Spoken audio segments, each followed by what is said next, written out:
Welcome back to Monday Mindset with Josh Hyde, bringing you a new episode every Monday to start your week off on a high note. Happy Monday, everyone. As we're rolling into the week, you guys might be experiencing people problems. Okay, it's very normal, especially as entrepreneurs and people, entrepreneurs who may have had zero experience in managing people in general.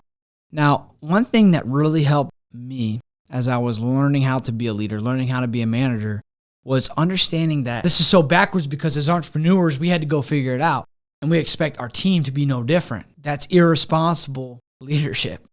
Okay. So first we have to identify what are the 9 things that we are responsible for before I could push it off onto the employee. Well, first and foremost, you have to make sure the person you're bringing into your organization has the skill set to even be successful. If you bring the wrong person and put them into the wrong seat, it's not going to work. Next, you have to have proper onboarding. If you're not onboarding your employees in the right manner, you're not equipping them to be successful in the role. And then as we're talking about equipping, the next thing, the third thing that we're responsible for is continuous ongoing training. Even if we have rock star onboarding and we teach them all the skills that they need in order to be successful, if we're not continuing to sharpen that sword, sharpen that skill set, then it's no different than not even onboarding them. We have to continue to equip our team to put them in a position to be successful and really thrive in that role. Now, as we roll over to the next 3 items here, we have to help them understand what is priority in the role.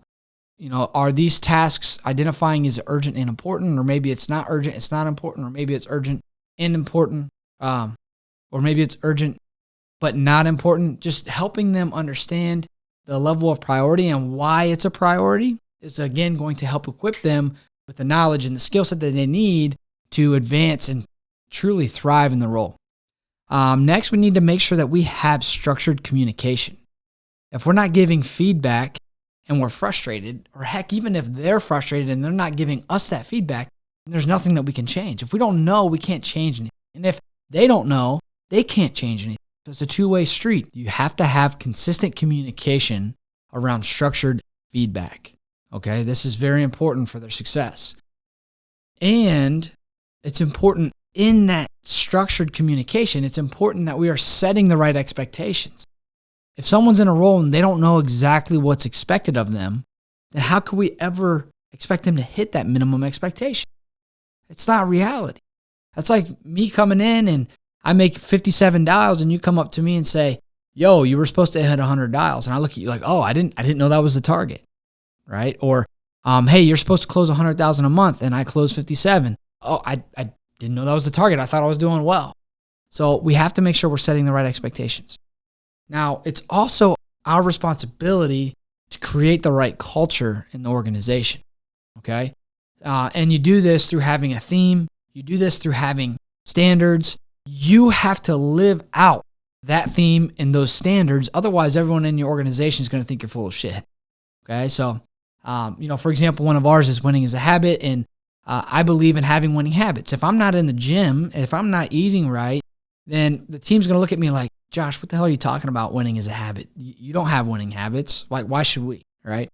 So it's very important that you live out that theme and those standards in creating your culture. Next, we have getting our employees' commitment to the behaviors around their expectations.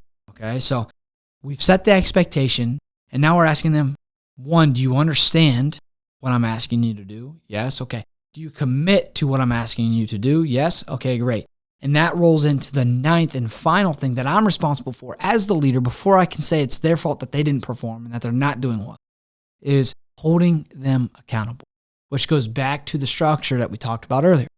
When you have structured meetings, when you have a meeting rhythm, you can set the right expectations, you can communicate feedback, you can gain commitment, and you can hold them accountable to the behaviors that you're asking them to do. And when you put all of this together, that's what helps your team, that's what helps your employees thrive. So hopefully this was helpful for you guys. I know I've gone through this. Everyone goes through this, especially as you're transitioning into a first-time entrepreneur. Heck, you may even been doing it for 10 years and you've been struggling to build a team. Well, this will be a game changer for you if you're able to implement these 9 things. Good luck this week. If you know someone that needs to hear this, send them a text. Let them know you're thinking about them on this Monday morning. Help them start their week off right. Make sure you follow me on social media and make sure you tune in next Monday.